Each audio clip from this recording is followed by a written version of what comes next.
high-speed Gordon.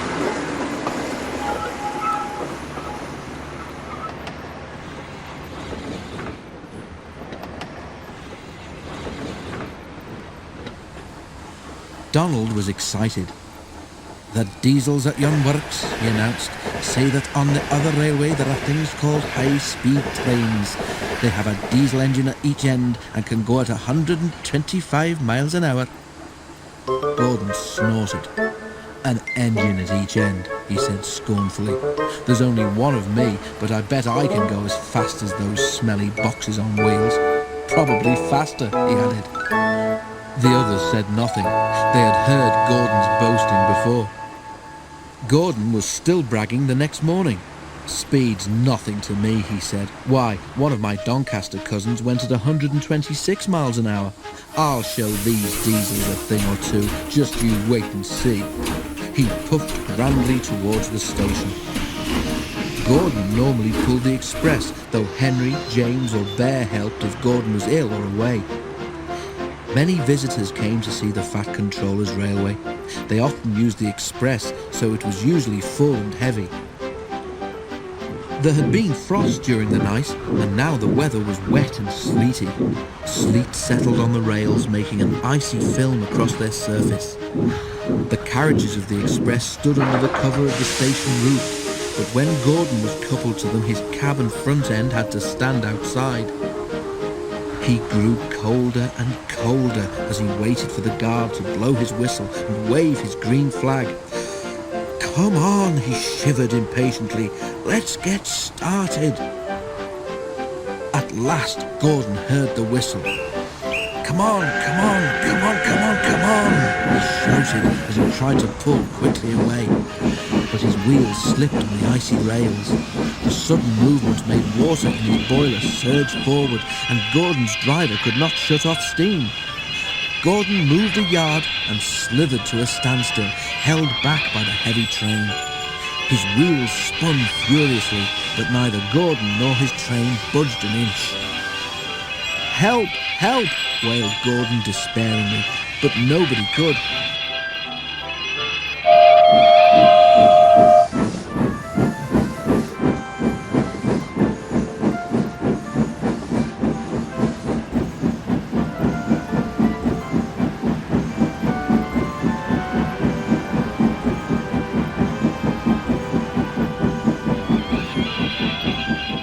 His wheels spun until his rods ached, but he could do nothing to stop them. His driver tried every trick he knew.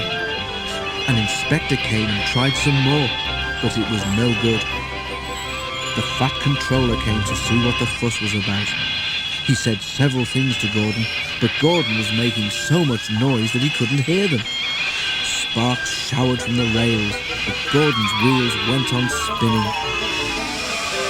It was a quarter of an hour before Gordon had used up all his steam.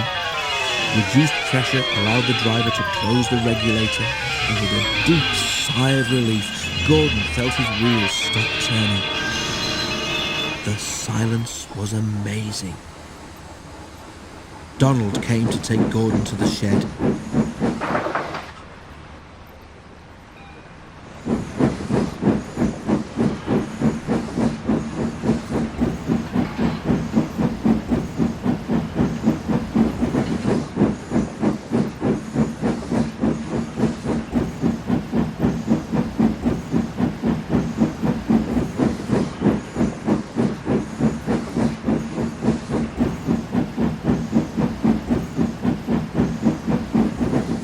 Henry came to pull the express.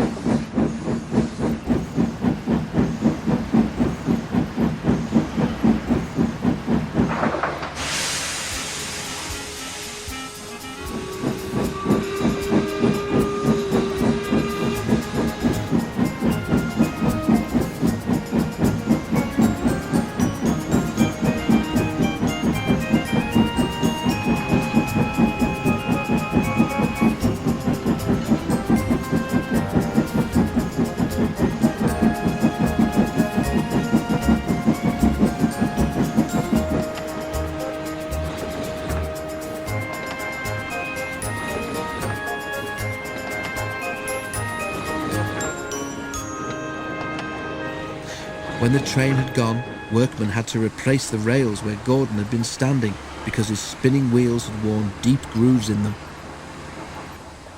The shed was empty. Donald tactfully remembered another job and left Gordon on his own.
But that night Gordon heard a whisper from close by.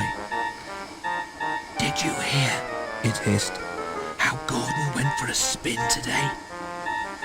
There was a quiet chuckle. Gordon seethed in silence. "High-speed engines are all very well," the whisper went on, "but Gordon ought to know by now that he's supposed to move his train too." Gordon snorted disgustedly, and with a gasp, the whisperer subsided into silence.